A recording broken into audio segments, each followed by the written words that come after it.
pessoal, uma boa tarde para vocês. Estamos aqui para gravar novamente a live do João Marcos. Nós fizemos semana passada, mas infelizmente não conseguimos salvar a primeira parte. O João já está aí, vou esperar só ele mandar o convite.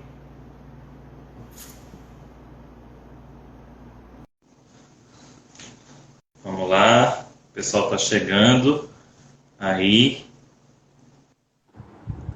Fala, Jefferson, boa tarde para todo mundo que está aí. Boa tarde, João. Deixa eu arrumar o celular aqui. Isso. E aí, vamos fazer esse negócio de novo? Vamos embora com fé em Deus e com Nossa Senhora à frente. Com fé em Deus e fé para minha bateria durar, hein? Nossa, eu esqueci de carregar o celular antes, vamos lá. Ô, gente. Mas enfim, quero agradecer mais uma vez ao João. Semana passada nós tivemos problema, eu não consegui salvar a primeira parte, mas a segunda já está salva, então esta live que nós vamos fazer é apenas João contando o testemunho dele, né, que tem que ser 2 vezes melhor, como eu já falei, viu? Não. Semana passada o pessoal gostou muito, graças a Deus. Então, vou fazer uma breve apresentação do João. O João, ele é da cidade de Barretos, lá em São Paulo. Sou peão. João Marcos, eu não vou saber pronunciar o nome, porque tu também não sabe o sobrenome, né? Mas enfim. Mas reside em Santa Fé do Sul, também em São Paulo, que fica próximo à divisa. Fica na divisa com o Mato Grosso do Sul. Ok. Já tem gente falando aí nos comentários que você é uma lenda. Ah, é. O capitão é gente boa pra caramba. O João, ele se converteu em 2015, mas antes dele retornar ao lar, como nós sempre falamos, antes dele se tornar católico, ele passou pela Igreja Batista, Presbiteriana do Brasil e Metodista. Isso, exatamente. Foi um peregrino aí. A casa é sua, meu irmão. Ô, louco. Bom, então vamos lá. Hoje eu trouxe água, hoje eu estou preparado aqui. Ó, como que começou, né? Como que de evangélico... Eu vou usar essa palavra porque, para quem está vindo de fora, eles ficam mais familiarizados com isso, tá bom? Então, me deem essa licença aí. Como que eu comecei evangélico e terminei católico? E assim eu espero terminar. Tudo começou em 2012, quando eu entrei no Facebook. Eu entrei bem atrasado no Facebook, já estava todo mundo lá e eu estava insistindo no Orkut, comunidade e tal, só que no Orkut não tinha ninguém mais, estava vazio lá, eu estava chupando o dedo lá no Orkut. E eu entrei no Facebook e fui adicionando pessoal e tal. E lá no Facebook eu tomei contato com... Vira e mexe aparecia post de ateus descendo a lenha na religião em geral e no cristianismo, na fé cristã em particular, porque eles falavam assim, ó, quando a fé cristã dominava o mundo, lá na Idade Média, era a Idade das Trevas, eles queimavam os cientistas, queimavam as mulheres e todo mundo que discordava deles, a igreja mandava queimar, prender e tal, perseguia. A igreja escondia a verdade das pessoas. E toda hora os caras falavam isso. E eu era evangélico, mas eu pensava assim, pô, eles estão usando essa tal de Idade Média aí para descer a lenha na gente. Então eu tenho que ver isso aí. Eu vou ter que parar e me informar, ver se a Idade Média foi ruim mesmo, né? Mesmo sendo a Idade Média sendo católica, mas eles estão usando ela para descer a lenha em todos os cristãos. Então eu vou ter que estudar. Isso foi em 2012. No finzinho de 2012. Então 2013 inteiro foi eu batendo boca com ateu, né? Debatendo e tal, essas coisas. Porque no Facebook é o lugar das tretas, né? Todo mundo posta textão e comentáriozão, e aí é pau pra tudo que é lado, né? Até hoje é assim lá. E aí, nesses debates, chegou no fim de 2013, eu falei assim, cara, eu vou estudar essa tal de Idade Média aí. Dezembro de 2013, assim, foi a minha promessa de ano novo. Em 2014 eu vou estudar essa tal de Idade Média aí, porque não é possível. Não é possível, deve ter sido tão ruim assim, vamos ver. E foi assim. Porque tudo que eu conhecia sobre a Idade Média era o que eu ouvi falar pelos críticos dela. pelos meus professores da escola, na faculdade, na TV, nos filmes. Todo filme americano, né? Todo filme é americano, né? Mas todo filme, a Idade Média era, nossa, o pior lugar do mundo. Ali a humanidade regrediu, voltou para... regrediu, né? O filme que todos nós com certeza já assistimos, O Nome da Rosa. Nome da Rosa... Não, Nome da Rosa não é da minha época, não. Sei que é velho aí, eu não peguei essa época aí, não. Mas, assim, outro exemplo de filme, aquele filme A Cruzada. Aquele filme A Cruzada, eu gosto dele por causa do enredo, mas não tem nada de histórico naquele filme. Ele é muito ruim mesmo. Ele pinta, assim, como os caras lá, os cruzados, os cavaleiros templários, a igreja católica lá nas cruzadas, era, assim, um bando de maluco, tipo Talibã, e aí o mocinho lá do filme e o muçulmano lá do filme, eles são os caras esclarecidos e tal. Mas, enfim, aí eu tirei 2014 para estudar essa tal de Idade Média. Então eu peguei lá os livros e tal, que dos maiores especialistas que eu descobri sobre Idade Média, e falei, vou ouvir esses caras, vamos ver se a Idade Média foi assim. Para minha surpresa, quando eu estudei essa tal de Idade Média, eu vi que ela foi como qualquer outra época histórica. Ela não foi um paraíso, ela não foi igual alguns católicos pintam, que, nossa, era tudo de bom. Não, não foi também tudo isso. Mas ela também não foi um inferno. Ela foi uma idade, um período da história humana. Assim como nós, indivíduos, não somos 100% bons e 100% maus, as épocas da história também não são. E a Idade Média teve coisas boas e coisas ruins.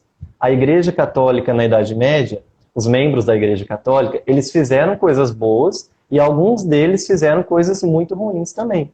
Então eu estudei e eu cheguei nessa conclusão. Eu falei, pô, a Idade Média, ela foi uma idade normal, um período da história normal, teve fracassos e acertos. E a Igreja Católica, por incrível que pareça, na questão, vamos dizer assim, mundana, na parte, por exemplo, de preservar o conhecimento e tal, a Igreja Católica mais ajudou do que atrapalhou. Porque as universidades, elas nasceram no seio da Igreja Católica, ela preservou as obras lá da cultura clássica, dos romanos, dos gregos, mesmo sendo obras pagãs, obras que eram de outra religião, a igreja preservava. Tinha caras da igreja que estudavam outras religiões da época ali, por exemplo, o São Tomás de Aquino, ele tem um livro onde ele debate pau a pau com os melhores teólogos islâmicos da época dele. É a Suma contra os Gentios. Tem um outro cara, um outro filósofo católico da Idade Média, é um espanhol que o professor Ricardo da Costa sempre cita ele, só que agora me sumiu o nome dele, deu branco. Depois eu vou pesquisar e falo para vocês. Ele também, ele tem um monte de debates dele contra os islâmicos lá da Espanha e tal, então você via que tinha um ambiente de troca cultural, de interesse em conhecer.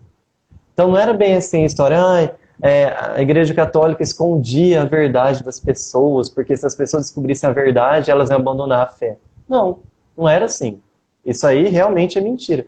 Então, quando eu concluí meus estudos da Igreja Católica, eu vi assim, pô, na parte mundana de conhecimento eles foram bons, eles acertaram.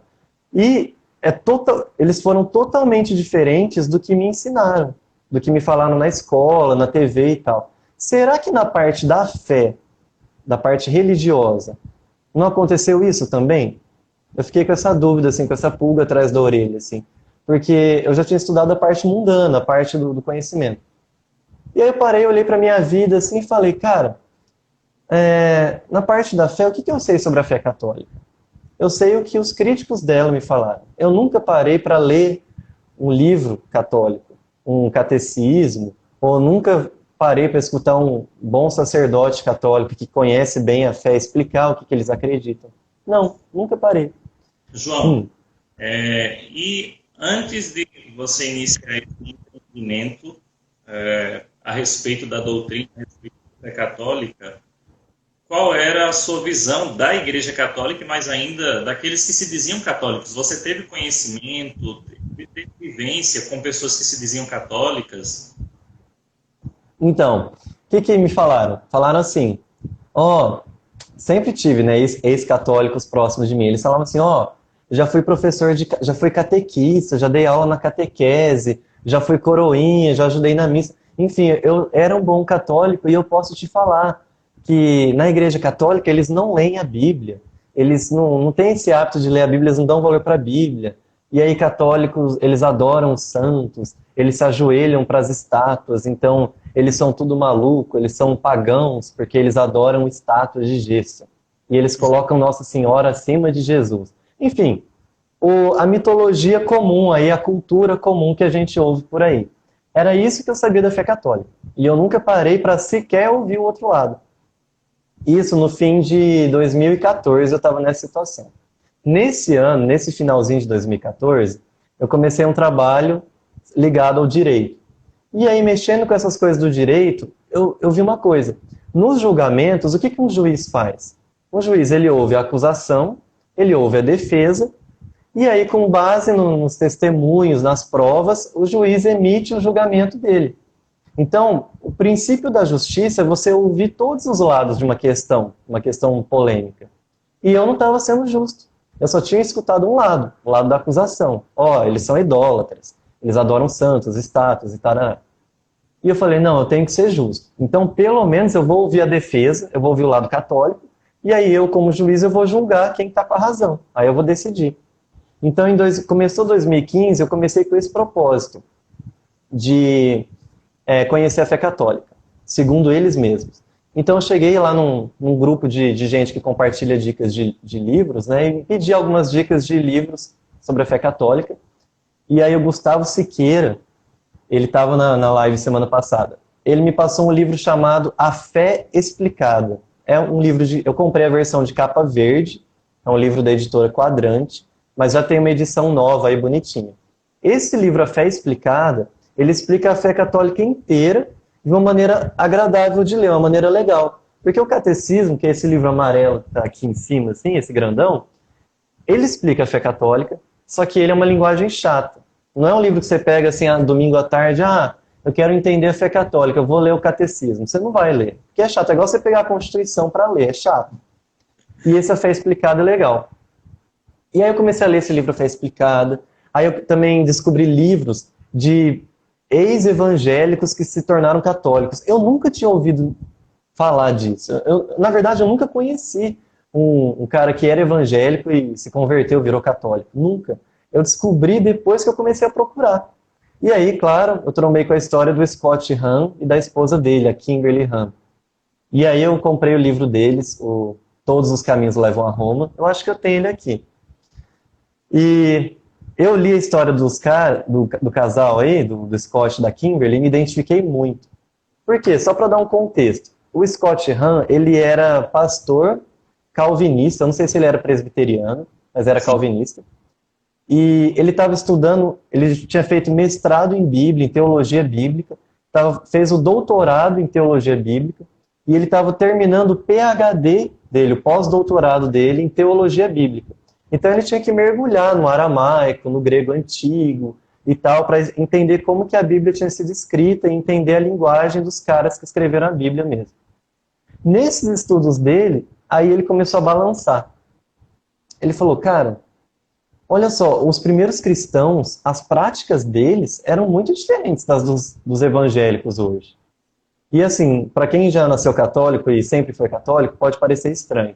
Mas entre os evangélicos, a gente não, né? Mas assim, a gente tinha essa mania de achar assim, não, nós somos os mais parecidos com os cristãos primitivos.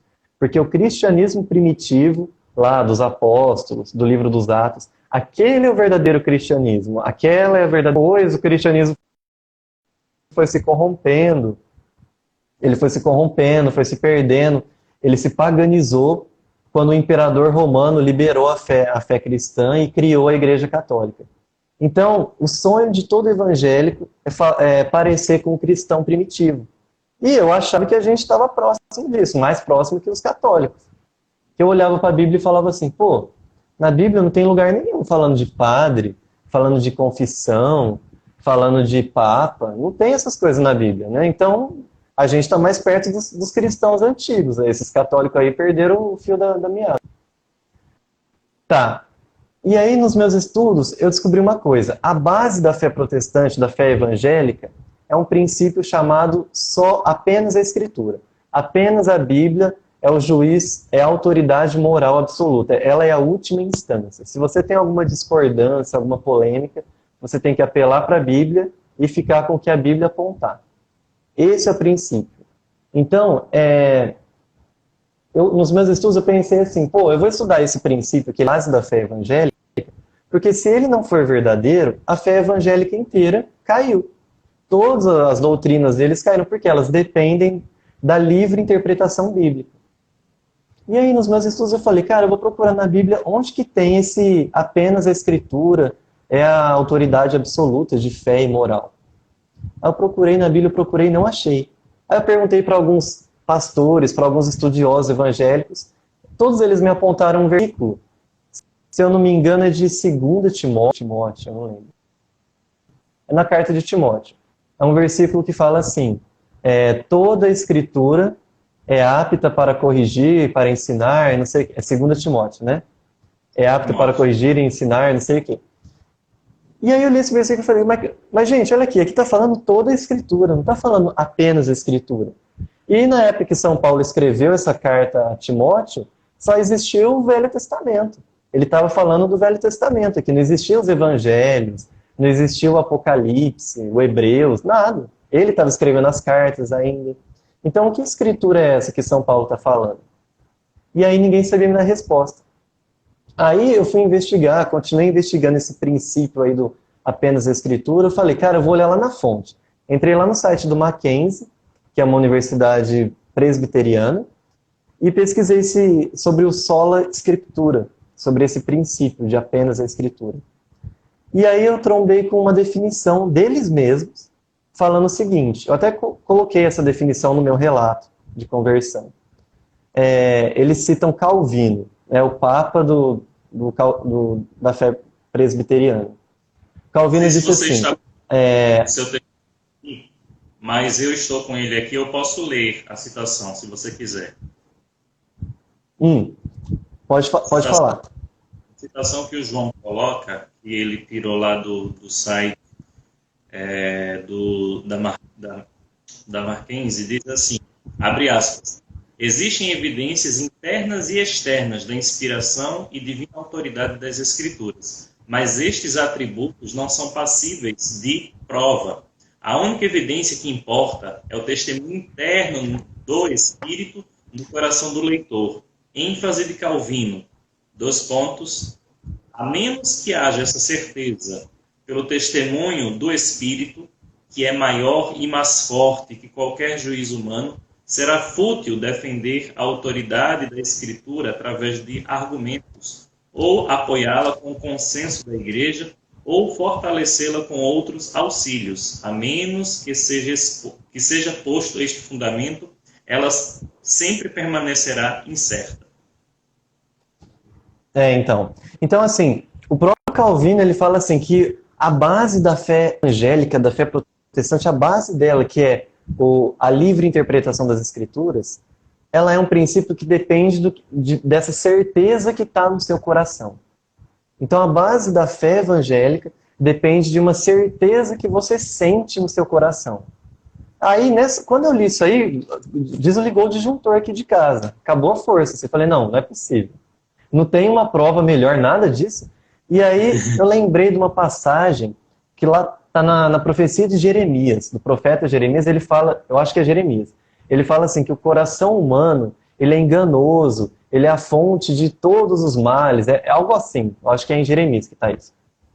E eu falei, cara, como que eles deixam a base da fé deles num sentimento do coração humano, sabe? O nosso coração, quantas vezes a gente já foi enganado pelo nosso coração? Às vezes a gente gostava de uma pessoa e aí essa pessoa se mostrou que não era aquilo que a gente achava. Às vezes a gente gostava de morar numa cidade, mas depois não foi tudo aquilo. Então, como que você coloca a coisa mais importante da sua vida, que é a sua fé, o seu destino eterno, baseado no sentimento do seu coração? E aí eu comecei a reparar. Muitos católicos que foram para a igreja evangélica, quando eu perguntei para eles, mas por que você mudou de igreja? Todos eles falaram assim, porque aqui eu me sinto melhor, aqui eu fui mais bem recebido, aqui é um lugar que eu me sinto bem. E aí eu comecei a prestar atenção nisso, falei, cara, eles estão mudando de fé, colocando o destino eterno deles em risco, porque eles estão buscando um lugar onde eles se sentem bem. Pô, se eu quero um lugar para me sentir bem, eu não vou para a igreja, eu vou, sei lá, eu vou pro clube, vou pro bar, sei lá. Eu não vou ficar indo em banco de igreja e ficar ouvindo sermão. Deus me livre. Para me sentir bem, não. Eu vou porque é necessário. E aí aconteceu isso. Eu reparei nessa questão, aí eu falei, não, não dá para continuar sendo evangélico se a base da fé deles é um negócio tão fraco. E não faz sentido nenhum, não só na lógica, mas na história também. Ao longo de toda a história, a humanidade só começou a ter acesso a livros no ano 1500 e pouco, 1600. Então, assim, todos os cristãos, desde lá o ano zero até o ano 1500, são 500 anos, eles não tinham livro, não tinham escritura. Então eles iam ter qual fé? De onde que ia surgir a fé dos caras se não tinha escritura? Então, o que aconteceu com eles? Não faz sentido isso aí. E o último argumento contra esse princípio aí de apenas a escritura é o seguinte. Vamos mudar agora para o direito.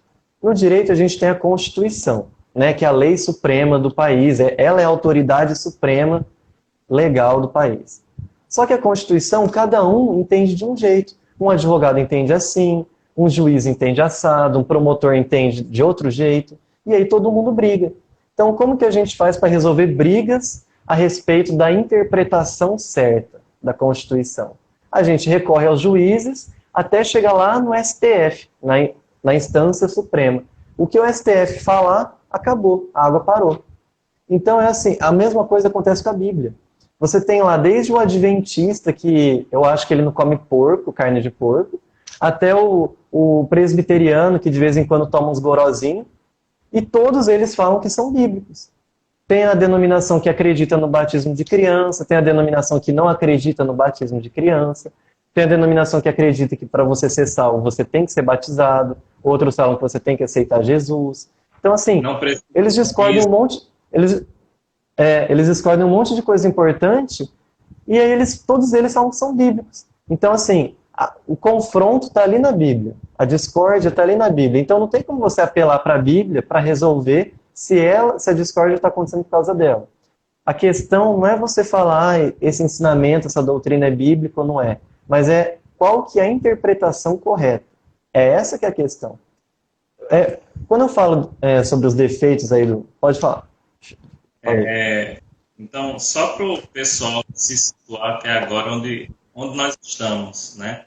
O João começou a investigar o princípio da sola escritura e percebeu que ela não possui sustentação alguma, né? Não possui sustentação bíblica porque não existe nada explícito ou implícito que você possa retirar da Sagrada Escritura e possa dizer só a Escritura.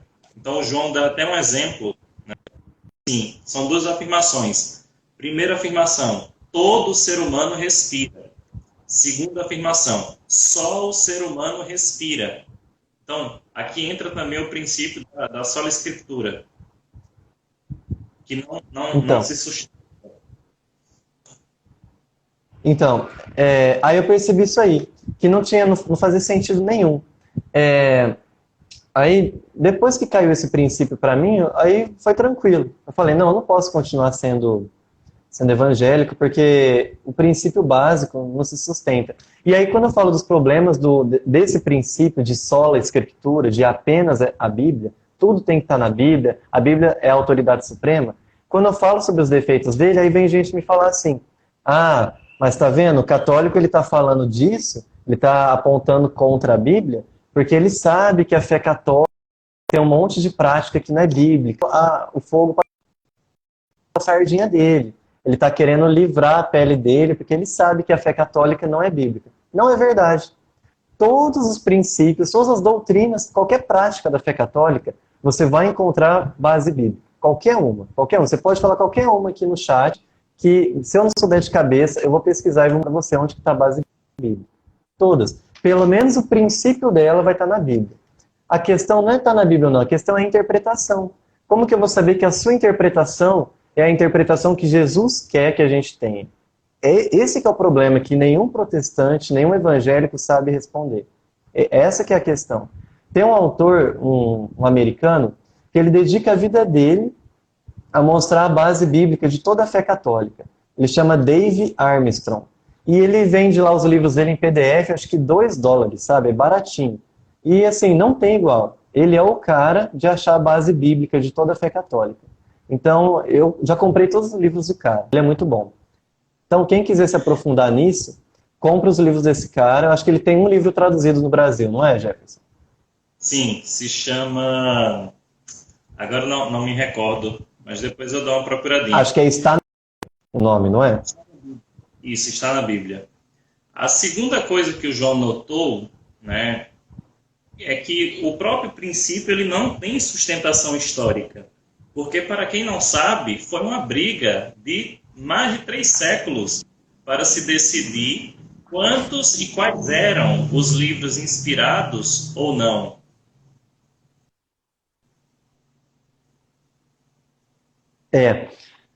A internet aqui está cortando. Aconteceu isso mesmo.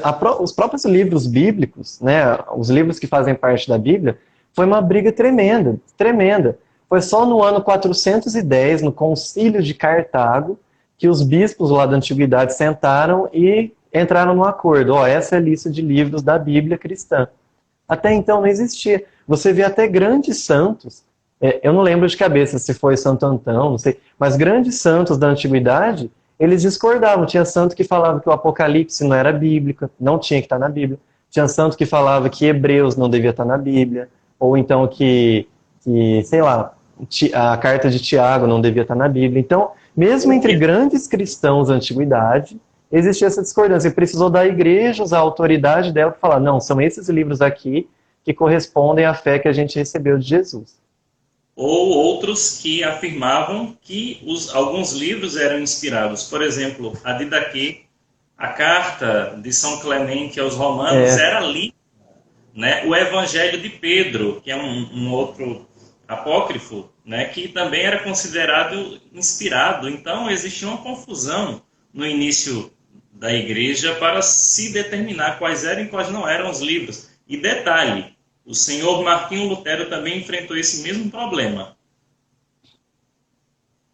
Ele enfrentou sim, quando ele estava traduzindo a Bíblia, é até famosa essa parte aí, ele leu a carta de São Tiago e ele queria até tirar essa carta, ele não gostava dela porque a carta de São Tiago enfatiza muito a questão das obras, né? De você colocar sua fé em prática. E ele, numa das cartas dele, ele fala que por ele tirava essa carta de São Tiago. E na tradução dele, ele também mudou algumas palavrinhas, acho que palavrinhas foram essas. Mas assim, esse problema do que qual livro devia fazer parte da Bíblia ou não, existe desde sempre, é muito antigo esse problema. E foi só a autoridade da igreja que levou a definir a própria Bíblia, de onde eles tiram todas as acusações contra nós católicos. Tem um santo da antiguidade, tem um santo da antiguidade que os evangélicos adoram, que chama Santo Agostinho. Só que porque o Santo Agostinho ele defendeu muito o papel da graça na nossa salvação, né? Como que a salvação não depende tanto de nós, mas é uma graça. Só que o próprio Santo Agostinho fala assim, eu não acreditaria na Bíblia se não fosse pela autoridade da igreja. Porque foi mais ou menos na época dele que a igreja sentou e definiu os livros da Bíblia.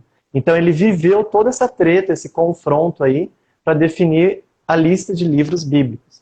Então, assim, já que os evangélicos querem usar Santo Agostinho como defensor da fé deles, então leia Santo Agostinho inteiro, não pega as coisas por partes. Eu vejo isso acontecendo em tudo. Todos os livros que eles pegam para fundamentar a fé deles. Deixa eu me ajeitar aqui. Por exemplo, eles gostam de pegar aquela passagem de Êxodo 20, dos mandamentos lá que Moisés mostrou para o povo, e eles pegam aquela passagem e falam assim, não adorarás outros deuses, não farás imagem de escultura, etc, etc. Aí eles falam, tá vendo? O católico faz essas coisas, então o católico está errado. Só que aí eles ignoram, por exemplo, João 6, o Evangelho de João, capítulo 6, versículo 53, que Jesus fala, quem come minha carne e bebe meu sangue tem a vida eterna, está em mim, eu estou nele. E no capítulo inteiro, Jesus ele mostra que ele é o pão da vida. A gente tem que comer a carne dele e beber o sangue dele para ressuscitar no último dia. E ele, mais claro que isso, era impossível. Jesus foi tão claro, tão explícito, que ele perdeu muitos discípulos dele, muitos seguidores, e ele não fez questão de esclarecer essa questão. Ele não fez questão de esclarecer essa polêmica que ele causou. E, inclusive, foi essa passagem que virou a minha chave e foi a batida de martelo para eu ir definitivamente para a Igreja Católica. Então, as barreiras, né, foram caindo aos poucos. Primeiro foi o pano de fundo histórico, depois a sola escritura e agora nós entramos na Eucaristia. Na verdade a Eucaristia foi a última barreira. A primeira que caiu foi a base, foi o sola escritura. Eu estudei e falei, não, isso não faz sentido nenhum. Aí depois que ele caiu, as outras questões, as outras acusações foram fáceis de entender. Por exemplo, o papel dos santos, porque o católico reza para os santos? A gente acredita que os santos estão vivos no céu, ao lado de Deus. Aliás, lá no céu eles estão mais vivos do que nós aqui na terra, que a gente está padecendo o pecado e a morte. Então, se eles estão vivos, qual que é o problema de pedir oração para eles? A gente não pede oração por irmão aqui do lado? Então, eu vou pedir para alguém que está do lado de Deus também, interceder. Eu lembro até hoje que, quando eu estava para terminar esse processo de conversão em 2015, eu estava num culto na igreja lá perto de casa, na igreja metodista, e no meio do culto eu estava matutando o papel de Nossa Senhora. Eu não estava nem prestando atenção no culto, estava viajando. Estava sentado lá no banco. Estava viajando lá, matutando o papel de Nossa Senhora. E aí no meio do culto veio uma lembrança, assim, uma memória na minha cabeça assim. A Arca da Aliança, a Arca de Moisés. Aí eu fiquei pensando, a Arca da Aliança, ela era o quê? Um baú de madeira, forrado a ouro, né, com ouro maciço, ouro puro. E esse baú de madeira carregava o quê? As tábuas da lei e o maná que caiu lá no primeiro dia e tal. Carregava uns objetos sagrados lá nesse baú. A Arca da Aliança, ela era tão sagrada que só de um cara impuro, de um cara que não fosse sacerdote, encostar nela, ele morria. Lá no livro de Samuel, se eu não me engano, não sei se é primeiro ou segundo Samuel, acontece segundo, né? Os caras estavam carregando a arca, lá os sacerdotes, e a arca deu uma tombada. E aí um cara que não era puro, um cara que não era um sacerdote, foi encostar na arca, para segurar. Só dele encostar, ele já morreu na hora. Fulminado. Fulminado. E antes disso, os filisteus, um povo impuro, tinha levado a arca para a cidade deles como um troféu. Para toda a cidade onde eles levavam a arca, morria todo mundo da cidade, de doença, de um monte de coisa. Então, a Arca da Aliança, um baú de madeira que carregava tábuas de pedra, era super sagrada, super pura, a gente tinha que ter toda a reverência com ela. E por que aquela mulher que carregou o próprio Deus encarnado, a palavra feita carne, ela não deveria ser mais sagrada do que a arca? Pelo menos igual à Arca da Aliança. Quando eu tive essa ideia na minha cabeça, lá no meio do culto, o culto terminou, eu não cumprimentei ninguém, eu saí correndo lá para casa, que eu morava 2 quarteirões da igreja, eu saí correndo lá para casa para ver se algum livro, se algum católico já tinha pensado nessa comparação, né? Nossa Senhora, ela é a Arca da Aliança muito melhor. E aí eu vi que lá na antiguidade, já os primeiros católicos já usavam essa comparação. Falei, não fui original, não fui um gênio, isso aqui, eu não fui o primeiro a pensar nisso. Mas faz todo sentido. Eu falei, cara, como que ninguém viu isso? E, então, assim, essa questão dos santos, para mim, foi bem tranquila. Eu não fiquei matutando, Nossa Senhora, não sei o quê, porque, assim, depois que você vê tudo que Nossa Senhora fez, o papel na vida da humanidade, o papel dela na vida da humanidade, você fala, não, o mínimo que eu tenho que ter por ela é reverência. Eu não posso chamar a mãe do meu Senhor de uma mulher qualquer. Não posso. Você pode discordar, por exemplo, de ficar rezando o terço todo dia. Ninguém é obrigado.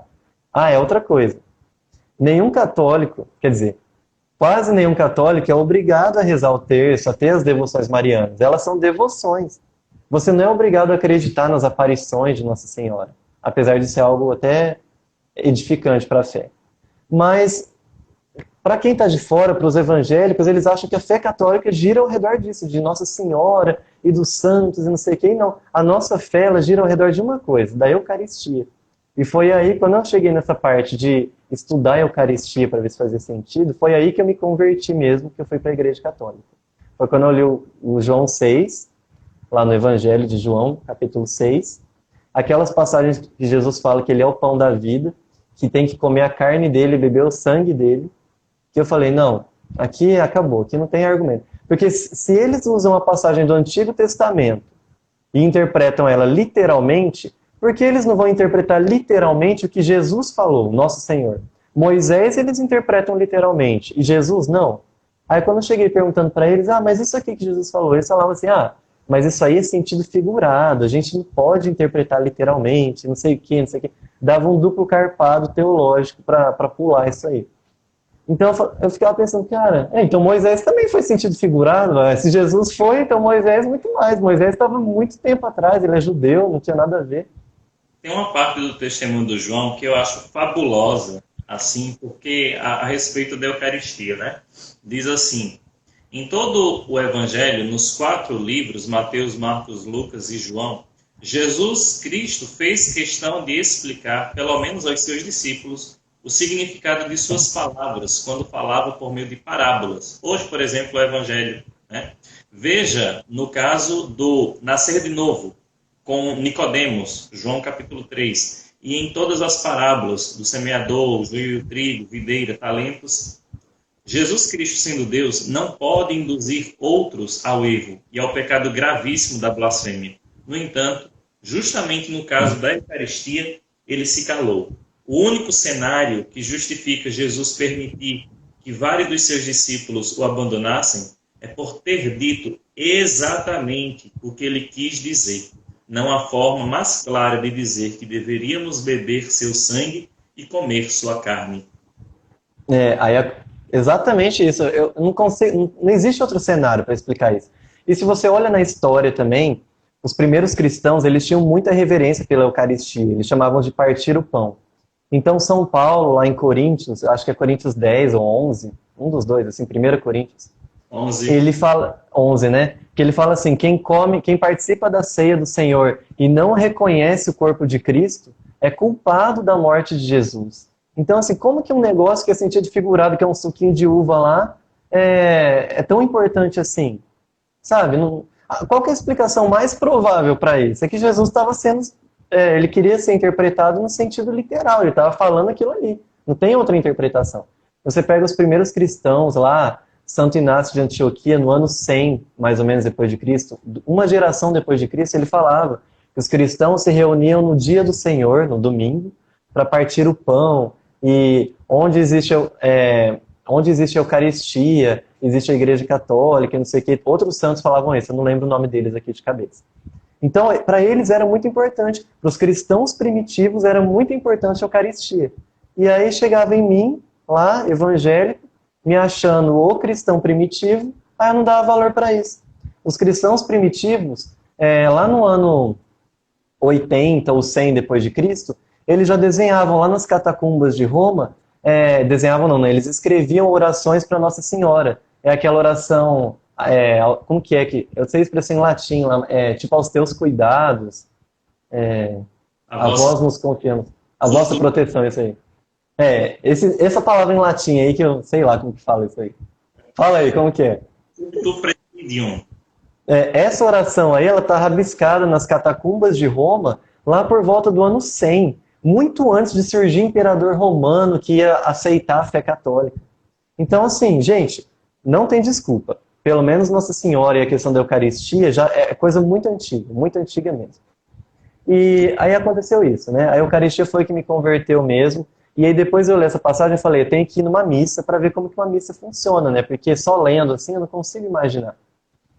E aí eu tive, nesse processo de conversão, nesse caminho de conversão, eu conheci o padre Ricardo, lá de Santos, Ricardo Barros. E aí ele me chamou, ele falou, vem aqui ver a missa aqui na minha paróquia, né? Ele era vigário lá na paróquia. E eu fui lá.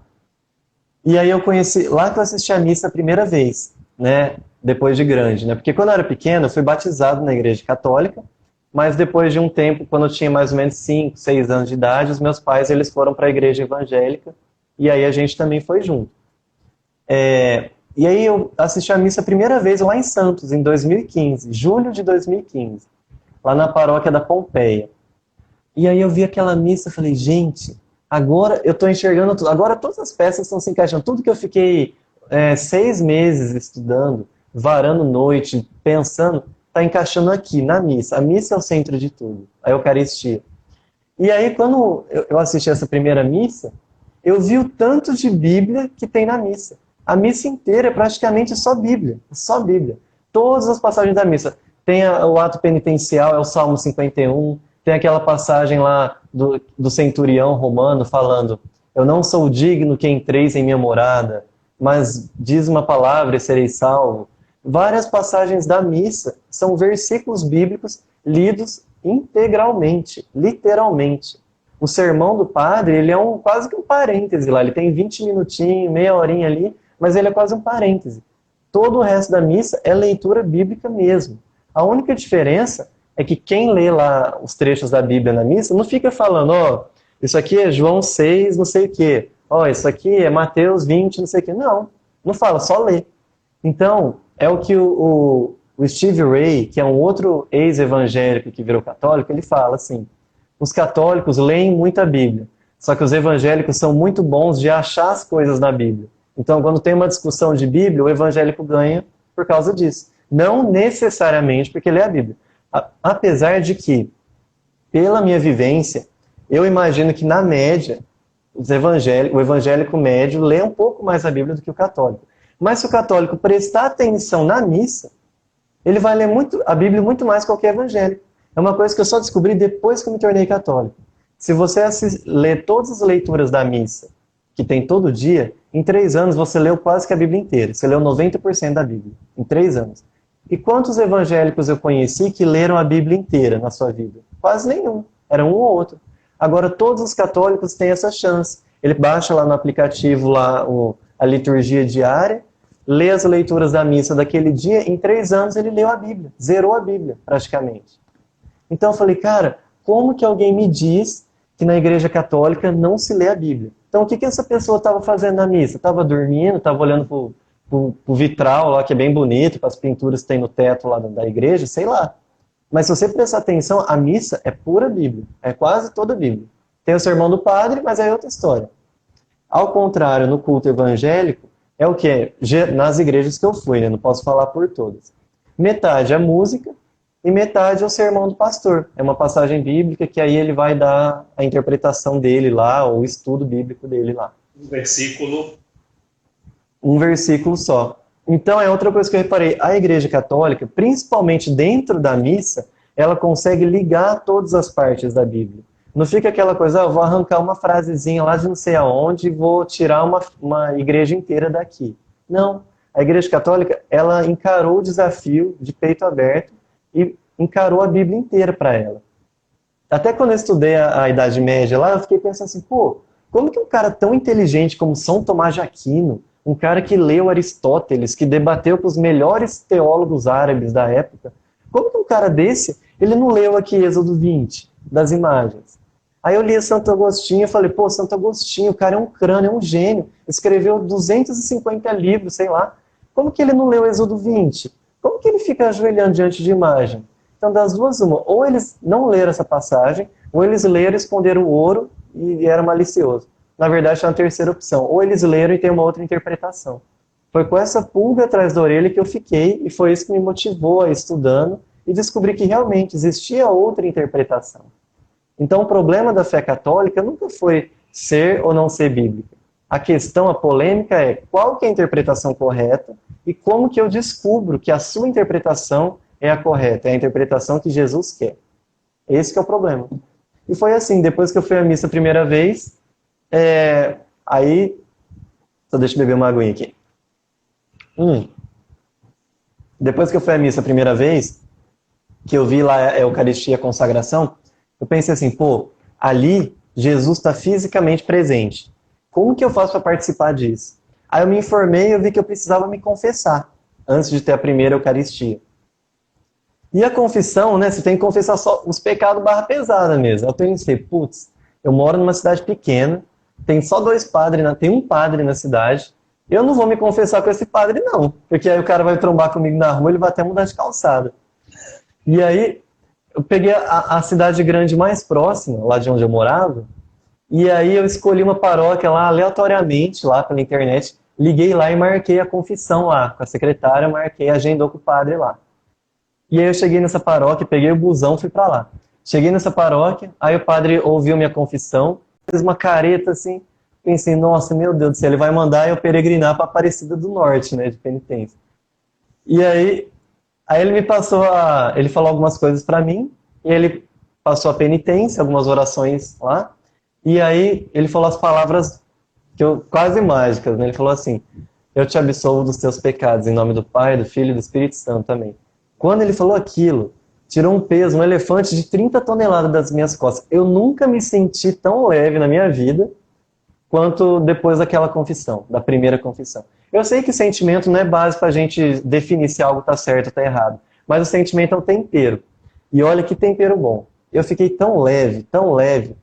Por isso que eu peguei um amor especial pela confissão. Eu acredito que se todo mundo hoje realmente confessasse seus pecados graves, sei lá, a cada 15 dias, a cada mês, ia ter bem menos neurose, bem menos sentimento de culpa, de essas coisas, esses problemas assim na cabeça, porque você alivia, você entrega para Jesus mesmo perdoar.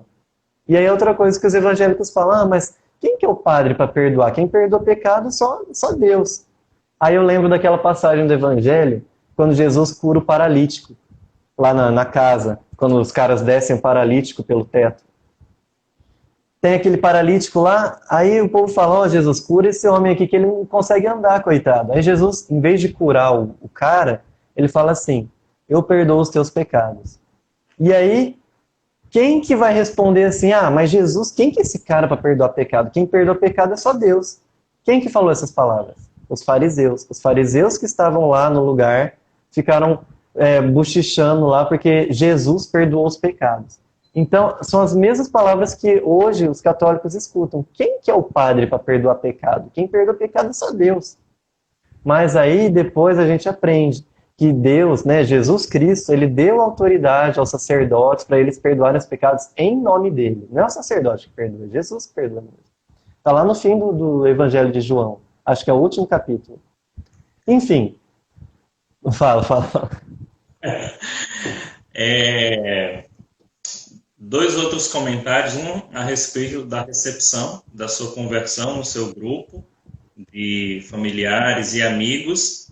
E também alguns dizem assim, esse sujeito se converteu por capricho, por modismo, por conveniência, por ignorância, ele não conhecia a Bíblia, né? Então, esses dois comentários, por favor.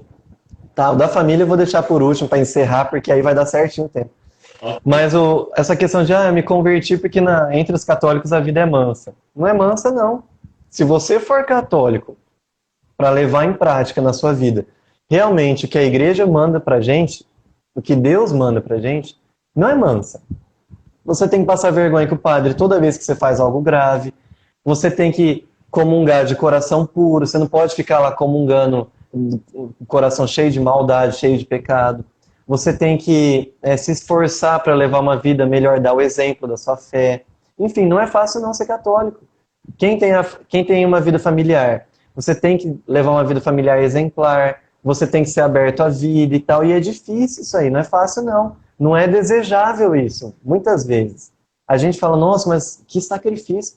Tem dia que meu filho, ele dá um trabalho lascado, dá até vontade de devolver ele para a maternidade. Porque, olha, dá trabalho, não é fácil não. E aí a gente ainda tem que ser aberto à vida, a gente tem que ter paciência, e aí a gente cai, aí tem que falar com o padre depois. Então não é fácil. Se você pegar para viver a fé católica de verdade, como a igreja ensina, não é fácil. Mas é o caminho que leva para o céu. É o caminho que vai te transformar no homem e na mulher que Deus imaginou. Que são o homem e a mulher plenamente donos de si, donos da natureza, donos do mundo. E não escravos de si mesmos, escravos do mundo. Então a fé, eu não mudei por conforto, com certeza não. E eu sabia que quando me convertesse, eu ia enfrentar pedradas de tudo que foi lado, e foi o que aconteceu mesmo. Sobre as pedradas, aconteceu mesmo assim. Quando foi contada a minha conversão, primeiro eu contei para a minha namorada, que hoje é minha esposa, a Mônica. Um abraço. Ela morava em outra cidade, não morava na mesma cidade que eu, e eu contei para ela por telefone e ela super gostou e tal, porque a Mônica até então ela era católica de IBGE, né? Quando tinha uma pesquisa falava que era católica, mas não ia à missa há 200 anos. A última vez que foi à missa foi para fazer a crisma lá, quando tinha 15 anos de idade, nunca mais mexeu com a igreja católica, com nada. E aí eu falei, Mônica, aconteceu isso, isso e isso. E aí, o que que você acha? Ela falou, nossa, eu tô surpresa por você, não sei o que, não sei o que. Eu falei, Mônica, ó, a fé católica é um tesouro. Você tá em cima do tesouro e não tá aproveitando. Vamos aproveitar? Deixa eu te contar tudo que eu descobri. E aí ela deixou. E aí ao longo de algumas semanas, alguns meses, eu fui explicando para ela tudo que eu descobri nessa jornada. Ela gostou também. E nós dois começamos a levar a fé católica a sério, né? Eu comecei porque eu me converti e ela porque encontrou alguém que teve paciência de explicar e mostrar como que a gente começava a viver, pôr em prática a nossa fé.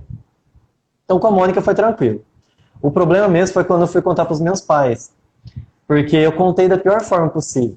Eu fui muito medroso, muito covarde mesmo, e eu não indico que ninguém faça o que eu fiz. Eu fui lá para a cidade dos meus pais, e na hora de ir embora, eu deixei um DVD onde eu gravei um vídeo explicando os meus motivos. Deixei um DVD lá em cima da cama, onde eu dormia lá, e vazei. Meu pai, pra quê? Olha. Voltamos, tivemos um pequeno problema técnico, mais uma vez, como na semana passada, mas a live já está salva, né? Vamos agora só dar continuidade, que o João já estava quase terminando, mas vamos lá novamente para o João encerrar.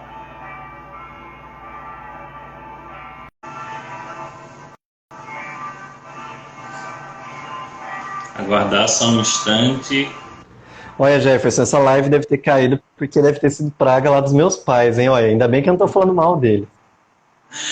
Na verdade, eu pensei uma outra coisa, O como quê? dizem os pentecostais. Isso é uma investida do inimigo contra a sua vida. Nossa, ó, eu vou jogar água benta nesse celular aqui, pelo amor de Deus. Ó, então, para quem tá chegando agora, tava contando como que foi a reação dos meus pais quando eu contei da minha conversão, quando eu contei que eu me tornei católico. E aí o pau comeu porque eu contei do pior jeito possível, do jeito mais medroso possível. Eu deixei um DVD bomba lá em cima da cama deles, contando, onde eu gravei um vídeo contando todo esse processo de conversão. E aí, e saí correndo, deixei lá o DVD lá na cama e fui pra minha cidade, peguei o busão e vazei. Nossa, aí foi bateção de boca, tá? A gente ficou sem se falar um tempo e tal. Por isso que eu não recomendo pra ninguém fazer isso, porque quando você se converte, a gente tem esse chamado de assumir as nossas posições, principalmente assim, por questão de maturidade mesmo. Pô, se você acredita que Jesus está ali na Igreja Católica, se alguém te questionar, você tem que responder, pô, eu acredito sim. E não é você que vai fazer eu mudar.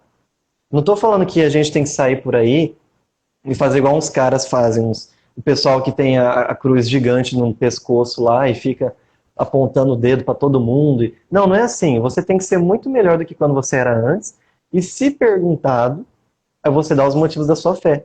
É assim que tem que ser. Então, até quando aconteceu essa treta lá em casa, eu comentei com o Fábio Salgado.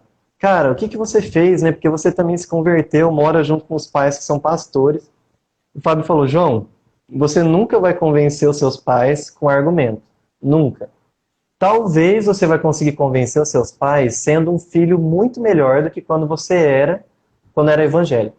Então, foca nas suas obras, nas suas ações. Seja um filho caridoso, um filho bem disposto, um filho que não responde, um filho obediente. E pronto. Se um dia eles sentarem e perguntarem para você, aí você explica o motivo da sua conversão. Infelizmente, esse dia não chegou. Nunca, desde então, os meus pais chegaram e falaram, João, eles me chamam de Júnior, né? Júnior, vamos sentar e conta pra gente, por que que você quis se tornar católico? Sendo que você já leu a Bíblia tantas vezes quando era evangélico, o que que aconteceu? E não teve essa conversa em casa ainda. Talvez um dia tenha, não sei também se vai ter, mas eu tenho essa lição do Fábio Salgado na minha cabeça. Eu tenho a obrigação de ser muito melhor do que quando eu era evangélico, porque, como diz aquela frase, né? A palavra convence, mas o exemplo arrasta. Então, quem sabe um dia, vivendo uma vida boa mesmo, uma vida exemplar, eu desperte a curiosidade deles para poder contar como foi esse processo aí. E é isso. João, e após 5 anos como católico, o que mudou em tua vida, compreensão de vida de oração e na tua missão como pai e esposo? Olha, a maior mudança, na minha opinião, foi a abertura ao casamento e aos filhos e à vida. Porque assim, eu nunca gostei de criança, nunca. Desde que eu era criança, eu não gostava de criança. Não odiava, tinha pavor de choro de criança. Quando ia os amiguinhos lá em casa, criança pequena lá em casa, eu trancava todos os meus brinquedos no quarto lá e não deixava, mãe, não deixa eu entrar lá no quarto que tem os brinquedos não, não mexe nos meus brinquedos não. Sempre fui crica com criança, sempre, sempre, e ainda sou. Mas depois que eu me converti, parece que assim, eu comecei a enxergar de outro jeito essa questão de crianças, de relacionamento, de casamento. Eu vi como o casamento é importante, como que o casamento ele faz os dois crescerem, o marido e a mulher. Ele não é só uma questão de, ai, a pessoa é compatível comigo, então eu vou juntar a escova de dente com ela. Não, o casamento é uma luta em conjunto, né? É uma luta, nós dois nos unimos para lutar contra o mundo. Então, ficou muito mais leve na minha mente essa questão do casamento e da família. Então, assim, pouco tempo depois que eu me converti, eu já pedi a Mônica em casamento, e aí a gente já casou e tal, e 9 meses depois do casamento, 9 meses não, né? Mas quase 9 meses depois do casamento, nasceu o Bento, nosso primeiro filho, e depois veio a Catarina também, de algum tempo depois. E é isso. A gente vai vivendo a vida familiar com com as suas dificuldades também, tem bastante trabalho, mas é um trabalho bom. Eu acho que é igual o trabalho que uma pessoa tem quando está construindo a própria casa. Você sofre lá para carregar saco de cimento, carregar tijolo, aí você olha a sua casa e você fala assim, pô, ficou legal. É igual o trabalho que você tem para lavar louça. Tá aquela pia cheia de louça lá. Depois que você termina de lavar a louça, você vê a pia limpinha, você fala assim, nossa, ficou boa mesmo, hein? Então eu acho que família é um pouco assim, é um trabalho bom. E foi a conversão à fé católica que abriu a minha cabeça para isso. Até então, eu tinha aquela cabeça assim, não, família é muito importante, eu sou evangélico, família é importante, mas bora tomar um... Para que filho? Filho a gente tem que se planejar, filho dá gasto, e não sei o que, eu vou ter um filho só, não sei o que e tal. Eu sei que essa é uma questão particular de cada casal, mas assim, uma coisa que é clara na Bíblia é que filho é sempre bênção. Pelo contrário, na Bíblia, as pessoas que sofriam eram aquelas que não tinham filhos. A sociedade da época enxergava até como um sinal de maldição, não sei o quê. Não tem nada a ver isso. Mas assim, filho é bom, dá trabalho, mas foi essa questão que mudou muito na minha cabeça depois da conversão. E graças a Deus a Mônica também teve essa mudança. Ela, sensacional, ela segura as pontas aqui em casa muitas vezes. Só tô falando isso porque ela tá na live, tá, gente? Porque não é verdade, não. E assim, eu acho que foi a maior mudança em mim, foi essa questão da família. De ser mais aberto à família. De ter menos medo das dificuldades que ter uma família, das dificuldades que vêm quando você tem uma família. Né? E a sua vida espiritual mudou em alguma coisa? O seu relacionamento com o Nosso Senhor? Sabendo que agora você tem irmãos no céu, a comunhão dos santos, a Virgem Maria, que é a sua mãe. Mudou muito, porque antes, quando eu era evangélico, eu sempre ficava naquela incerteza. Nossa, será que eu fui perdoado? Nossa, porque olha, eu orei lá, eu pedi para Jesus, mas eu não sei, eu tô com o coração pesado. E eu vivia com essa incerteza. Depois que eu descobri o sacramento da confissão, depois que eu descobri que eu tenho uma mãe no céu também, tenho um pai no céu também, depois que eu descobri que tem uma família inteira no céu, de família, de santos que foram casados, santos que não foram casados, aí eu vi que a fé é um negócio assim, que está aqui no nosso mundo mesmo. A fé não é só uma questão de estudo bíblico. A fé não é só estudo. A fé está entre as pessoas comuns que se dedicam a encontrar Deus nas coisas que elas fazem todo dia. Então tem um santo que foi estudioso, tem um santo que não foi. Então eu me senti assim, agora tem uma família no céu, e isso facilita muito a oração da gente. A gente reza com mais naturalidade, a gente não fica tão apegado a ter o ambiente perfeito para rezar e tudo mais. Não, é mais tranquilo. Então deu uma amadurecida. Mas eu não rezo muito não, viu? Não sou exemplo para ninguém não. É só pegar o terço que me dá um sono. Então, quando eu tô sem sono, tomei café à noite, é só pegar o terço que aí eu vou dormir bonitinho. Nem termino. Eu vou encerrar a nossa live aqui. Beleza. Com uma que está no testemunho do João, do Chesterton, né, que diz assim: é impossível ser justo com a Igreja Católica. No momento em que o homem cessa de atacá-la, ele sente uma atração em direção a ela. No momento em que ele cessa de gritar, ele começa a ouvi-la com prazer. No momento em que ele tenta ser justo, ele começa a admirá-la.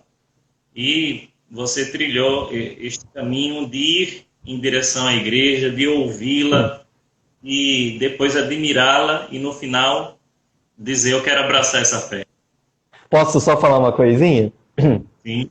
Que na outra live você perguntou, né? Que recado que você deixa para quem está se convertendo e mora com os pais que são evangélicos? Tenho um recado para dois. Para quem está se convertendo e para quem é evangélico ainda, se estiver assistindo essa live. Para quem está se convertendo, mora com seus pais evangélicos, duas coisas. Seja melhor do que quando você era antes. E, assim que você puder, ganhe a sua vida. Sai de casa, vai trabalhar, seja independente, porque passou de uma certa idade, você tem que sair de casa sim. Não tem essa de, eu nasci para buscar a vida intelectual, então vou morar com meus pais. Não. Sai de casa e vai se virar. E para quem é evangélico e está assistindo essa live ou vai assistir, meu recado é o seguinte: ouça os dois lados. Tá? Não estou pedindo para você se converter, não. Mas só ouça o que a Igreja Católica tem a dizer. E aí você julga. Julga no interior do seu coração. Você não precisa contar para ninguém. Mas ouça o que a Igreja Católica tem a dizer das acusações que fazem contra ela. E aí você vai poder julgar com muito mais certeza quem está certo e quem está errado. E é isso. Amém. O testemunho do João está lá no nosso site. Se chama Como o Estudo da Fé Católica Me Levou ao Catolicismo. Lembrando que tudo isso começou com uma dúvida e com discussões com ateus. Né? Com ateus. Enfim, muito obrigado aí, mais uma vez, por ceder o seu tempo. Essa live ficará na história. Deus abençoe. Deus abençoe. Deu trabalho. A Catarina, o Bento e a sua esposa, tá bom? Beleza, então, muito obrigado. Fica com Deus. Todo mundo que assistiu aí, fica com Deus e obrigado por tudo. Peço apenas uma coisa: rezem pelo João, pela família dele, os seus pais também e a família que o João constituiu. Obrigado, gente. Rezem nisso. Tchau, tchau. Deus abençoe todo mundo aí. Pessoal, estamos de volta agora com a segunda parte. Rezem para que a nossa live fique salva, porque o telefone ele travou no início e não apareceu aqui a opção, mas segundo informações ela já vai ser salva direto no IGTV. O João já está aqui. Deixa eu ver a rodada de perguntas para o João. Fala, Jefferson, estamos de volta. Beleza. Preparado para a da brasa? Preparado. Vamos ver, né? Rapidão, Jefferson. Difícil não é fazer live. Difícil é quando você escuta choro de bebê de madrugada, 3 da manhã. Aí dá um frio na espinha. Vou te falar, hein? Até hoje eu tô traumatizado. Isso é difícil. Vamos lá. O testemunho do João está lá no nosso site. Depois você pode encontrar como o estudo da fé católica me levou ao catolicismo. No início da live nós falamos sobre o Dom Henrique, e o Dom Henrique teve uma importância muito grande para o nosso apostolado, porque no início do ano eu estive fazendo um retiro, ele pregou um retiro para o nosso seminário, e ele gravou uma mensagem para o apostolado. Depois você pode encontrar esta mensagem lá no canal, no YouTube, do Apostolado Cardeal Newman, né? Você pode colocar mensagem de Dom Henrique Soares. É um videozinho curto de 6 minutos. Então, vai lá, se inscreve no nosso canal também e nos ajude a divulgar a nossa página, né? Enfim, vamos lá para as perguntas. O Renan, ele mandou uma pergunta questionando o seguinte: João, como foi para a sua família quando você se converteu? E aqui eu já passo uma outra pergunta que tem muita proximidade com essa. Os seus amigos da sua antiga denominação. Tá, vamos lá então. Família primeiro. Eu fiquei sabendo agora no intervalo que, inclusive, tinha pessoas da minha família assistindo a live aí. Mas qual que foi a treta lá em casa? Foi o seguinte, todo esse processo de conversão, de aprendizado que eu tive em 2015, foi sozinho. Eu morava sozinho numa outra cidade, meus pais moravam a uns 50 quilômetros de distância, na cidade vizinha, e foi sozinho. Depois que eu tomei a decisão, que eu me confessei lá e tal, em Rio Preto, e aí eu tomei a decisão mesmo, primeiro eu comuniquei a minha então namorada, que é a Mônica, né, minha esposa hoje, ela super concordou e tal, depois se alguém perguntar eu falo da parte dela. E depois me preparei para contar de algum dia para meus pais. E eu, na época, eu não consegui pensar nenhum jeito bom de contar. Porque eu já Deixa eu- sabia porque eu já sabia que assim... Oi, diga. Se você é filho único e se a Mônica também era protestante. Tá, vou responder essa parte dos filhos primeiro, depois eu falo da mãe. Não, Ok. nós somos em três. Eu sou o irmão do meio. E são eu, meu irmão, e tem a minha irmã que é a mais velha. Então, aí eu não consegui imaginar um jeito legal de contar para meus pais, porque eu já sabia que ia ter uma chuva de coisas sendo faladas, e eu tava com muito medo, e aí eu acho que eu contei do pior jeito possível. Não, vocês não vão acreditar, foi tão cagado. Eu não recomendo que ninguém faça isso. Eu recomendo que vocês engulam o seu medo e assumam as consequências das suas decisões e contem de peito aberto. Não façam isso que eu fiz. O que eu fiz?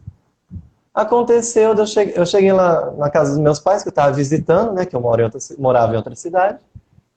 E aí eu peguei meu testemunho e um vídeo que eu explico todo esse processo de conversão que eu contei para vocês. Gravei um DVD e deixei com eles em casa antes de eu ir embora, voltar para minha cidade. Ou seja, larguei a granada para trás e saí correndo. Belíssimo exemplo. Então, assim, foi horrível. Dei muito relaxo nisso e foi horrível mesmo. Não façam isso, tá? Se eu pudesse voltar no tempo, eu sentaria para conversar e falar: pai, mãe, tá acontecendo isso, isso e isso. Eu tomei essa decisão depois de muito estudo, não foi do nada, e foi por causa disso. Mas naquela época, por minha imaturidade, por medo mesmo, covardia mesmo, eu deixei a bomba para trás e só contei e saí, né? Voltei para minha cidade. E aí depois a coisa foi feia, né? Aí teve discussões e tudo, mas isso naquela época, naqueles meses, foi bem ruim mesmo. Depois, com o tempo, família é assim, né? Família briga, mas se as pessoas da família se amam mesmo, a família se acomoda à nova situação. Então, hoje, a gente já se acomodou, todo mundo se dá bem, todo mundo conversa. A minha única frustração em relação a isso é que não teve nenhum momento que desde 2015, não teve nenhum momento que os meus pais chegaram e falaram: João, eles me chamam de Júnior, né? Júnior, vamos conversar. Conta pra gente aqui agora, de frente a frente, o que aconteceu para você mudar de ideia? Sendo que você era um garoto que lia a Bíblia lá todo dia, participava de tudo da igreja lá. O que aconteceu? Conta pra gente. E nunca teve esse momento. Até hoje não teve. E essa é a minha frustração, mas eu sei que eu também não ajudei em nada, justamente pelo jeito que eu contei a minha conversão. Então, infelizmente foi uma cagada minha, agora tem que fazer a minha parte. O Fábio Salgado, nessa época, ele me deu um conselho muito justo. Ele falou assim: João, desiste de tentar convencer a sua família com argumentos. Porque aqui em casa é assim, isso o Fábio me falando. É assim também. A melhor chance que você tem de levar a fé católica até eles é sendo um filho melhor do que você era antes, bem melhor. Para eles, você vai ter que evangelizar com obras. E esse é um erro que eu vejo acontecer muito hoje em dia, nessa nova geração de católicos. Vai lá um moleque de 15 anos, magrelinho, põe uma cruz de madeira no pescoço maior que a cruz do bispo, e já quer sair por aí apontando pecado mortal, o tamanho do vestido que tem que usar, e não sei o quê. Pô, eu não estou falando que o moleque está mentindo, mas assim, ninguém gosta de ter outra pessoa apontando o dedo. Mesmo que a pessoa que está apontando o dedo esteja com a razão. Você tem que ter as manhas para chegar lá na maciota, falando. Lá em Minas, a gente fala assim, tem que comer pelas beiradas. A maioria das pessoas é assim, não vai aguentar um chute na cara. Tem que comer pelas beiradas. Então, é desse jeito. que eu penso assim, chega numa pessoa, em vez de ficar apontando, ó, isso que você fez é pecado mortal, larga a mão, não. Tenta ser amigo da pessoa, fala numa boa. Foi assim que eu me converti. Comigo não aconteceu nenhum momento de chegar alguém e falar, ó, você é evangélico, você vai pro inferno porque você é um herege. Não. Foi ateu enchendo meu saco, e aí despertou minha curiosidade, eu fui estudar e pronto. Então, assim, quando Deus dá a graça, Ele dá os meios também, mas a gente tem que ser caridoso. A verdade, ela sempre está junto com a caridade. Eu acho que essa tem uma frase, se eu não me engano, é do Bento XVI, eu não sei. Mas é assim, não adianta falar, eu tô contando a verdade, então você tem que me aguentar que eu vou dar um tiro na sua cara, vou chutar o pé e vou sair xingando todo mundo, porque é a verdade, você tem que aceitar. Não é assim que funciona. Não é assim. Jesus deu chicotado? Deu. Só que ele só deu chicotado, se você ler lá os evangelhos, já foi lá no fim do ministério dele, depois que ele tinha falado bastante. E ele não chegava dando chicotada em todo mundo. Então, quando a gente for falar, quando eu compartilhar minha fé, não se comporte como um guerrilheiro, como, não, vou sair refutando, vou sair dando tiro para mostrar que o cara está errado. Ninguém se converte assim. As pessoas se convertem, primeiro, a maioria delas, né? Por afeição a quem está falando. E depois, na caridade, você vai levando e apresentando para a pessoa dar o veredito dela. Foi o que aconteceu comigo. Eu falei, não, eu quero ouvir o lado católico, que um lado eu já conheço, e aí depois eu vou julgar, sem pressão. E é assim que acontece. Então em casa foi isso, deu esse problema mesmo, só que hoje a gente já convive bem, só que não teve esse momento da verdade de sentar e conversar sobre isso mesmo. Deixa eu mandar um abraço em especial porque você menciona ele, o seu testemunho, que é o nosso irmão Gustavo Aleixo. Nossa, ele eu tenho que falar também. Lá no meu testemunho tá lá, porque logo que eu comecei a ficar curioso pela fé católica, eu fui num grupo lá do Facebook e pedi recomendações de livros que explicassem a fé católica para quem é de fora. E aí ele foi o primeiro que me respondeu lá, e ele que me recomendou o livro A Fé Explicada. Então foi assim. E aí hoje, depois a gente se conheceu, ele é meu padrinho de casamento e tal, o Gustavo Siqueira, de Goiânia.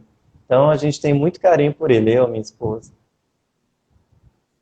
E os seus irmãos, como acolheram a sua conversão? Também. Assim, não teve briga, não teve discussão, pelo menos não comigo, mas também não teve esse momento de sentar e conversar. Primeiro que eu também não fiquei enchendo o saco, falando, ó, vamos conversar para eu contar minha conversão para vocês, como que foi? Não, em nenhum momento eu busquei, mas também não teve essa busca da parte dos meus irmãos. Mas é o que acontece em casa. Aí, sobre o assunto da fé, ele fica meio escanteado, entendeu? Ninguém briga mais por causa da fé do outro, mas é um assunto que as pessoas não entram nesse assunto lá. Mas, fora isso, não teve cara feia, não teve nada demais, não. A gente conseguiu superar isso aí.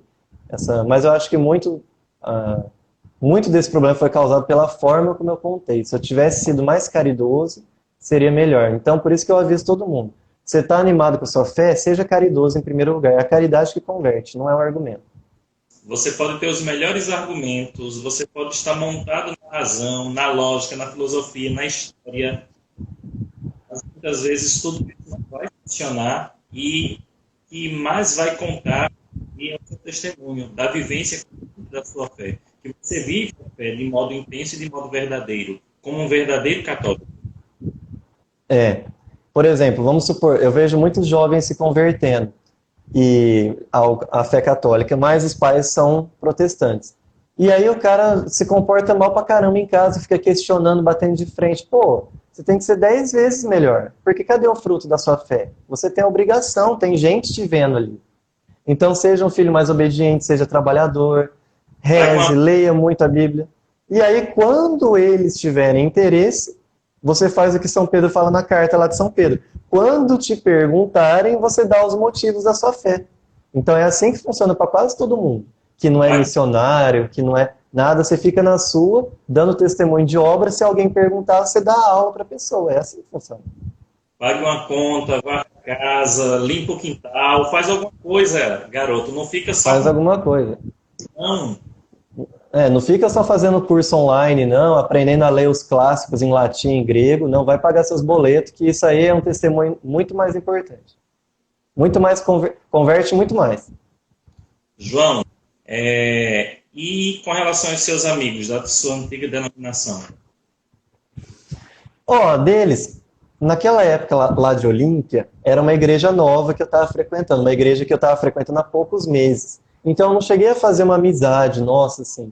Depois, um mês depois que eu comuniquei aos meus pais a minha conversão, eu fui transferido do meu trabalho, eu consegui a transferência para a cidade da Mônica, que é a minha esposa hoje. Então eu transferi para a cidade dela, já para a gente já estar pensando em casar e tal. Então, pouco tempo depois da conversão, mudei de cidade e perdi contato. Então, eu não tive esse problema com os amigos, não. Foi bem tranquilo mesmo.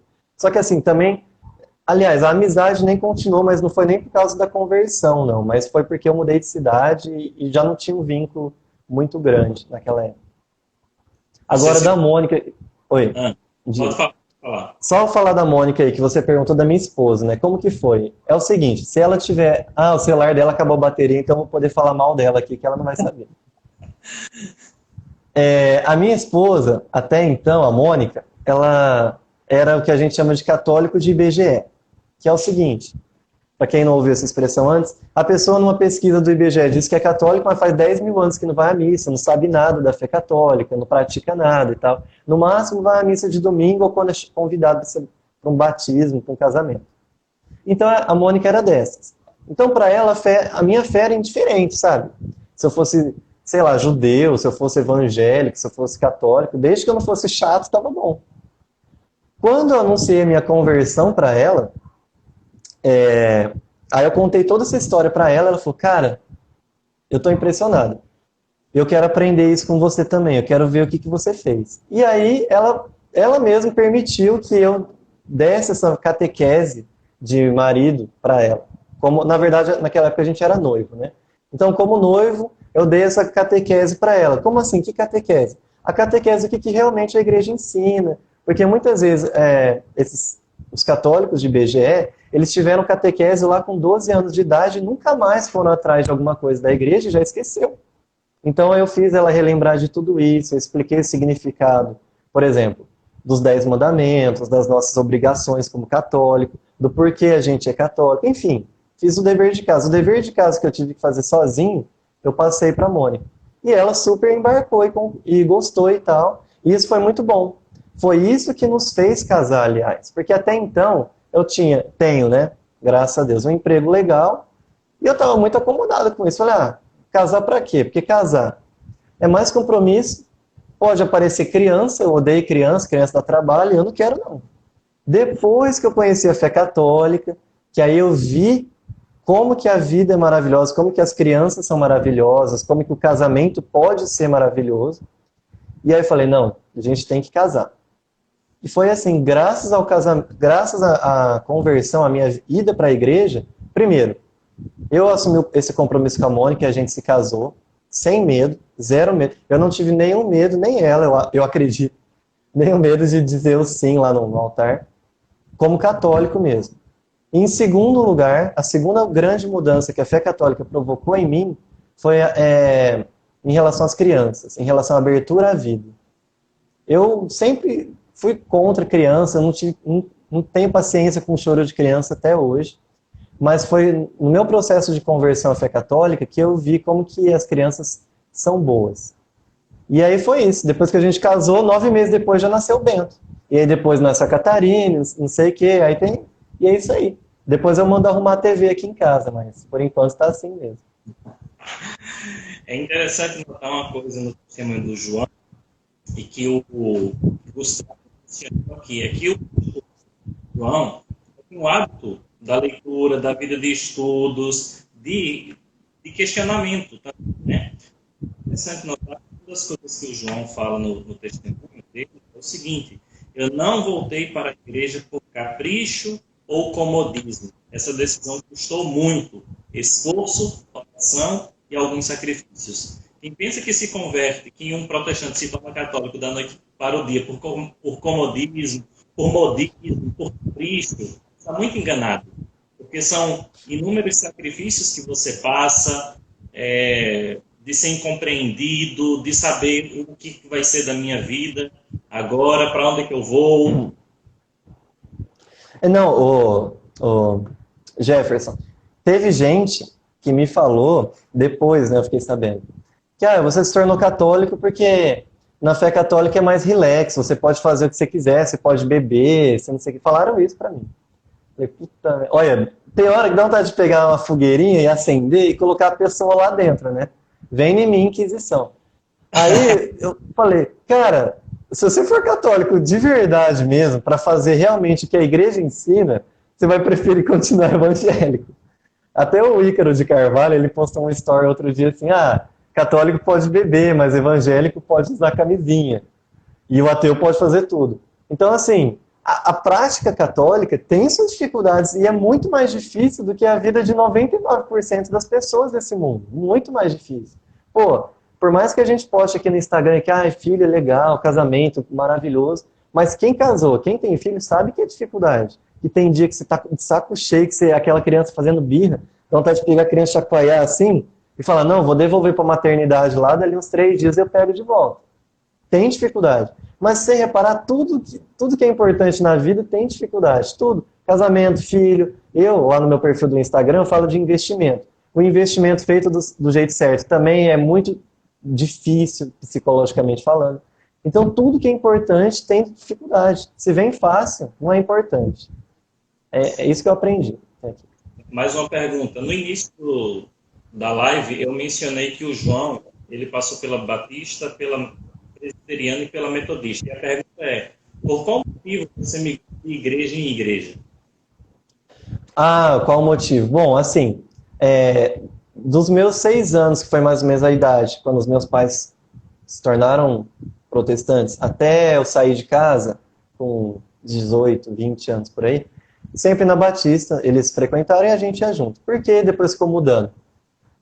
Porque, assim, eu não sei qual que era o motivo, mas lá em casa a gente tinha esse costume assim, não, a gente vai numa igreja evangélica, desde que seja uma igreja mais tradicional, mais quietinha, mais calminha, mas independente de ser batista, presbiteriana e tal, não tinha muito aquela coisa de, eu vou olhar a confissão de fé dessa denominação para ver se eu concordo. Não.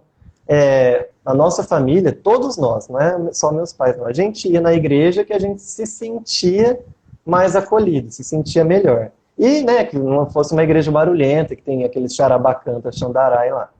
Então, esse é o costume lá da minha família, lá de nós, lá de casa. Mas esse que era o motivo. E aí depois, quando eu mudei de cidade, aí não dava para ir na mesma igreja que os meus pais iam, né? Aí eu fui na igreja mais perto de casa mesmo. Mas esse que era o motivo.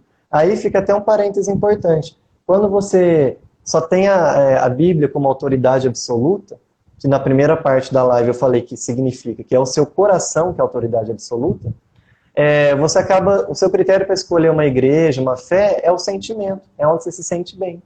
Então o seu critério é totalmente egoísta, não é eu vou onde é verdade. Entendeu? É igual você falar para um preso lá, um criminoso. O criminoso, bandido, para onde você quer ir? Você quer ir para o presídio lá de segurança máxima ou você quer ir para Las Vegas? Aí ele vai escolher Las Vegas. A gente, aos olhos de Deus, nós somos praticamente esse bandido. Então, se a gente ficar escolhendo só onde a gente se sente bem, tá errado. Provavelmente está errado. E acontecia isso. Não posso falar por todo mundo, posso falar só pelo que aqueles que eu conheci escolhiam a igreja porque é onde se sente mais acolhido. Não é porque eles acham que aquela igreja ensina a verdade. João, mais uma pergunta. Você teve dificuldades com as imagens ou com o terço? Dificuldade com o terço eu tenho até hoje, porque eu queria rezar mais e é difícil rezar, hein? Eu posso estar sem sono, eu pego o terço para rezar, bem no sono, olha, nossa. Quando eu tomo muito café à noite, eu pego o terço para rezar, eu durmo. Mas, assim, nessa parte de dificuldade de aceitar, essa parte de aceitar, assim, as imagens e tudo, não, eu não tive não, de verdade.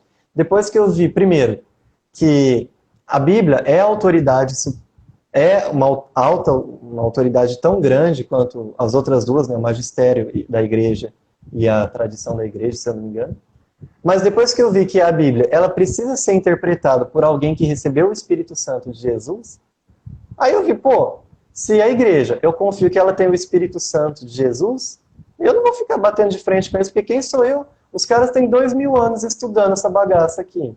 Um monte de pensador se debruçou sobre a Bíblia para tentar entender cada vírgula da Bíblia. E eu vou ficar falando, ai, eu não concordo com isso. Ai, é difícil. Não. Eu sempre falo isso para a Mônica assim, que é minha esposa. Mônica, a gente até pode resmungar de algum preceito da igreja, alguma doutrina, alguma coisa. A gente pode reclamar. Mas a gente não pode falar, eu não concordo porque é difícil, porque eu acho, porque eu não gosto. Não. Uma coisa é ser verdade ou mentira, outra coisa é você gostar ou não gostar. Isso aí, gente, você ensina para um filho beber. Eu tenho aqui um filho de quase 3 anos. Ele fica fazendo birra direto. Então, se eu fizer tudo que ele acha gostoso de fazer, ele vai virar um monstrinho mirim.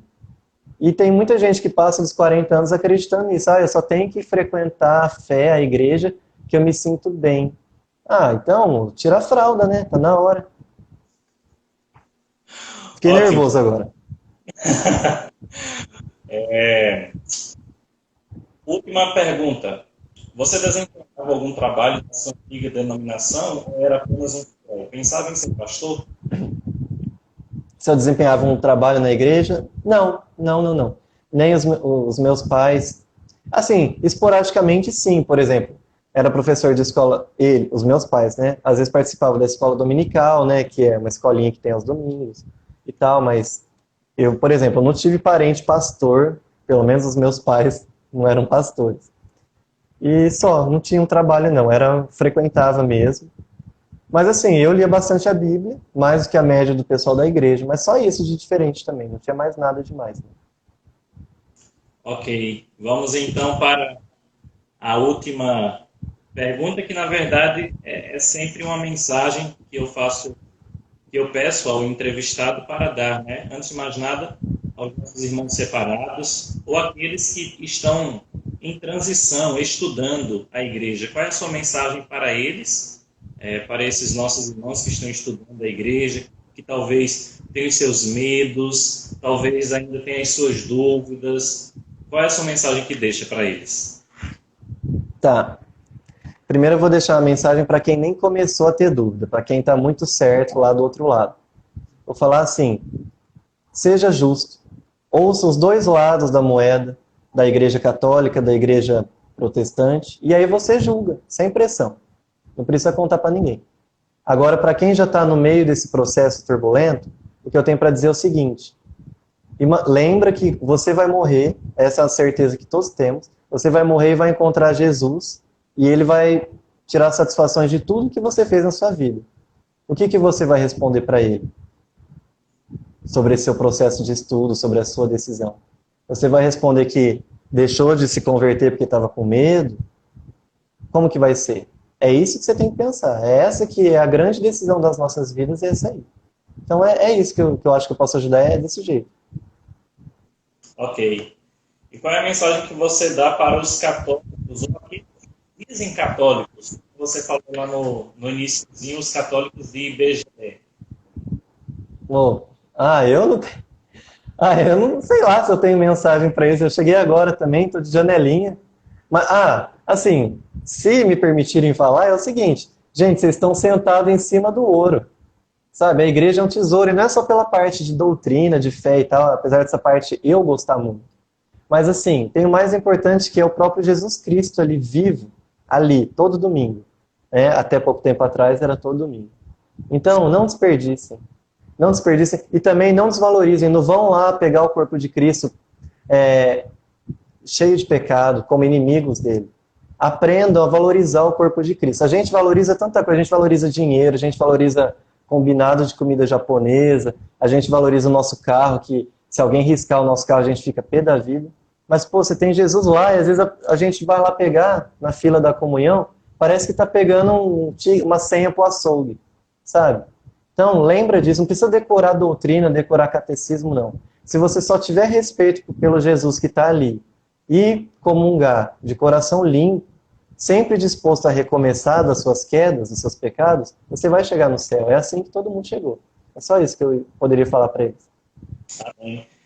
Então chegamos ao final das nossas perguntas, da nossa segunda parte da live, e aqui eu quero fazer um agradecimento em especial ao João pela disponibilidade, Beleza. por abrir a sessão. Assim, muito obrigado pela sua disponibilidade, por expor um pouco da sua caminhada conosco. Um abraço para a Mônica, para o Bento, para a Catarina. E rezem pelo João, pela família dele, e rezem também pelo apostolado. Muito obrigado pelo convite, Jefferson, e todo mundo que me aturou até aqui, tá bom? Muito obrigado, que Deus abençoe a nós todos. Tá bem, fica aí o convite para vocês conhecerem o nosso site, devoltaolar.org, estar inscrito lá no nosso canal, Cardeal Nilma, e seguir a nossa página também aqui no Instagram. Deus abençoe, pessoal. Deus abençoe, João. Amém. Obrigado. Amém.